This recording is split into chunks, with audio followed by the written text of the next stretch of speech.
The Lord. യോഹന്നാൻ എഴുതിയ സുവിശേഷം 1-ാം അധ്യായം 1 മുതൽ 51 വരെയുള്ള തിരുവചനങ്ങൾ.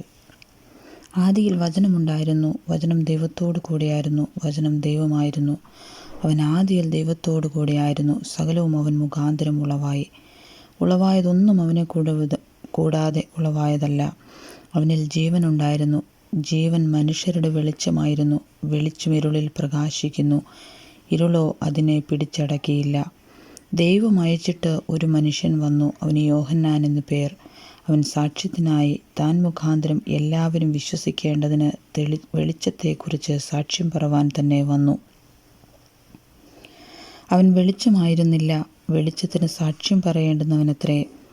ഏതു മനുഷ്യനെയും പ്രകാശിപ്പിക്കുന്ന സത്യവെളിച്ചം ലോകത്തിലേക്ക് വന്നുകൊണ്ടിരുന്നു. അവൻ ലോകത്തിലുണ്ടായിരുന്നു, ലോകം അവൻ മുഖാന്തരം ഉളവായി, ലോകമോ അവനെ അറിഞ്ഞില്ല.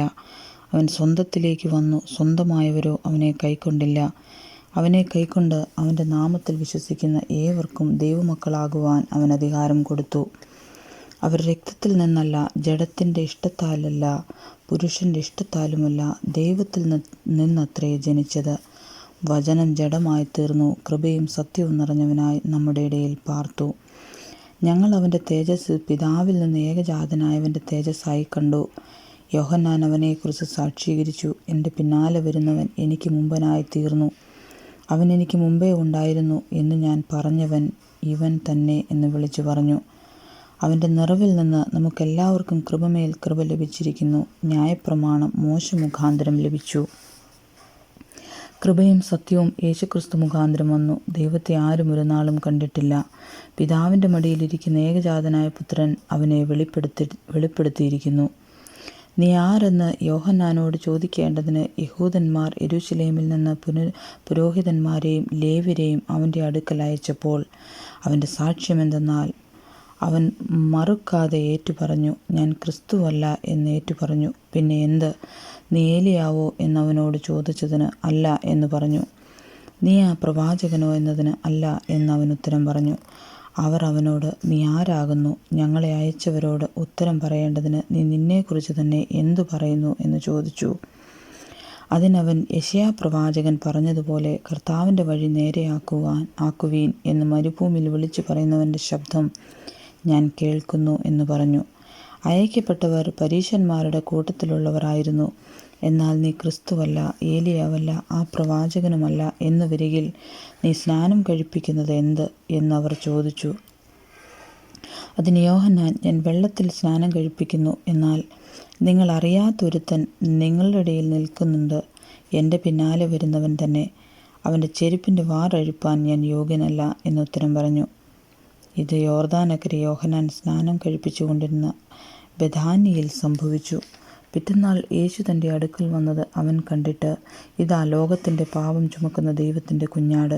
എൻ്റെ പിന്നാലെ ഒരു പുരുഷൻ വരുന്നു, അവൻ എനിക്ക് മുമ്പേ ഉണ്ടായിരുന്നതുകൊണ്ട് എനിക്ക് മുമ്പനായി തീർന്നു എന്ന് ഞാൻ പറഞ്ഞവൻ ഇവൻ തന്നെ. ഞാനോ അവനെ അറിഞ്ഞില്ല, എങ്കിലും അവൻ ഇസ്രായേലിന് വെളിപ്പെടേണ്ടതിന് ഞാൻ വെള്ളത്തിൽ സ്നാനം കഴിപ്പിപ്പാൻ വന്നിരിക്കുന്നു എന്ന് പറഞ്ഞു. യോഹന്നാൻ പിന്നെയും സാക്ഷ്യം പറഞ്ഞത്, ആത്മാവ് ഒരു പ്രാവ് പോലെ സ്വർഗത്തിൽ നിന്ന് ഇറങ്ങി വരുന്നത് ഞാൻ കണ്ടു. അത് അവൻ്റെ മേൽ വസിച്ചു. ഞാനോ അവനെ അറിഞ്ഞില്ല, എങ്കിലും വെള്ളത്തിൽ സ്നാനം കഴിപ്പിപ്പാൻ എന്നെ അയച്ചവൻ എന്നോട്, ആരുടെ മേൽ ആത്മാവ് ഇറങ്ങുന്നതും വസിക്കുന്നതും കാണുമോ, അവൻ പരിശുദ്ധാത്മാവിൽ സ്നാനം കഴിപ്പിക്കുന്നവനാകുന്നു എന്ന് പറഞ്ഞു. അങ്ങനെ ഞാൻ കാണുകയും അവൻ ദൈവപുത്രൻ തന്നെ എന്ന് സാക്ഷ്യം പറയുകയും ചെയ്തിരിക്കുന്നു. പിറ്റന്നാൾ യോഹന്നാൻ പിന്നെയും തൻ്റെ ശിഷ്യന്മാരിൽ 2 പേരുമായി അവിടെ നിൽക്കുമ്പോൾ കടന്നു പോകുന്ന യേശുവിനെ നോക്കിയിട്ട്, ഇതാ ദൈവത്തിൻ്റെ കുഞ്ഞാട് എന്ന് പറഞ്ഞു. അവൻ പറഞ്ഞത് ആ 2 ശിഷ്യന്മാർ കേട്ടിട്ട് യേശുവിനെ അനുഗമിച്ചു. യേശു തിരിഞ്ഞ് അവർ പിന്നാലെ വരുന്നത് കണ്ട് അവരോട്, നിങ്ങൾ എന്ത് അന്വേഷിക്കുന്നു എന്ന് ചോദിച്ചു. അവർ, റബ്ബി എന്ന് വെച്ചാൽ ഗുരു, നീ എവിടെ പാർക്കുന്നു എന്ന് ചോദിച്ചു. അവൻ അവരോട്, വന്ന് കാൺമീൻ എന്ന് പറഞ്ഞു. അങ്ങനെ അവൻ വസിക്കുന്നിടം അവർ കണ്ട് അന്ന് അവനോടുകൂടെ പാർത്തു. അപ്പോൾ ഏകദേശം 10-ാം മണി നേരമായിരുന്നു.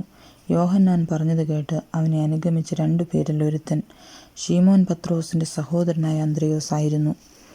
അവൻ തൻ്റെ സഹോദരനായ ശീമോനെ ആദ്യം കണ്ടവനോട്, ഞങ്ങൾ മശിഹായെ എന്ന് വെച്ചാൽ ക്രിസ്തുവെ കണ്ടെത്തിയിരിക്കുന്നു എന്ന് പറഞ്ഞു.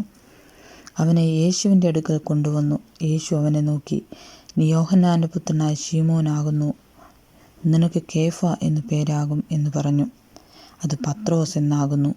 പിറ്റന്നാൾ യേശു ഗലീലയ്ക്ക് പുറപ്പെടുവാൻ ഭാവിച്ചപ്പോൾ ഫിലിപ്പോസിനെ കണ്ടു. എന്നെ അനുഗമിക്ക എന്നവനോട് പറഞ്ഞു. ഫിലിപ്പോസോ അന്ത്രയാസിൻ്റെയും പത്രോസിൻ്റെയും പട്ടണമായ ബെത്സേദയിൽ നിന്നുള്ളവനായിരുന്നു. ഫിലിപ്പോസ് നഥനയേലിനെ കണ്ട് അവനോട്, ന്യായപ്രമാണത്തിൽ മോശയും പ്രവാചകന്മാരും എഴുതിയിരിക്കുന്നവനെ കണ്ടെത്തിയിരിക്കുന്നു. അവൻ യോസേഫിൻ്റെ പുത്രനായ യേശു എന്ന നസ്രേത്തുകാരൻ തന്നെ എന്ന് പറഞ്ഞു. നഥനയേൽ അവനോട്, നസ്രേത്തിൽ നിന്ന് വല്ല നന്മയും വരുമോ എന്ന് പറഞ്ഞു. ഫിലിപ്പോസ് അവനോട്, വന്നു കാണുക എന്ന് പറഞ്ഞു. നഥനയേൽ തൻ്റെ അടുക്കൽ വന്നത് യേശു കണ്ടു. ഇതാ സാക്ഷാൽ ഇസ്രായേല്യൻ, ഇവനിൽ കപടമില്ല എന്ന് അവനെക്കുറിച്ച് പറഞ്ഞു. നഥനയേൽ അവനോട്, എന്നെ എവിടെ വെച്ചറിയുമെന്ന് ചോദിച്ചതിന് ഫിലിപ്പോസ്, നിന്നെ വിളിക്കും മുമ്പേ നീ അത്തിയുടെ കീഴിലിരിക്കുമ്പോൾ ഞാൻ നിന്നെ കണ്ടു എന്ന് യേശു ഉത്തരം പറഞ്ഞു. നഥനയേൽ അവനോട്, റബ്ബീ, നീ ദൈവപുത്രൻ, നീ ഇസ്രായേലിൻ്റെ രാജാവ് എന്നുത്തരം പറഞ്ഞു. യേശു അവനോട്, ഞാൻ നിന്നെ അത്തിയുടെ കീഴിൽ കണ്ടു.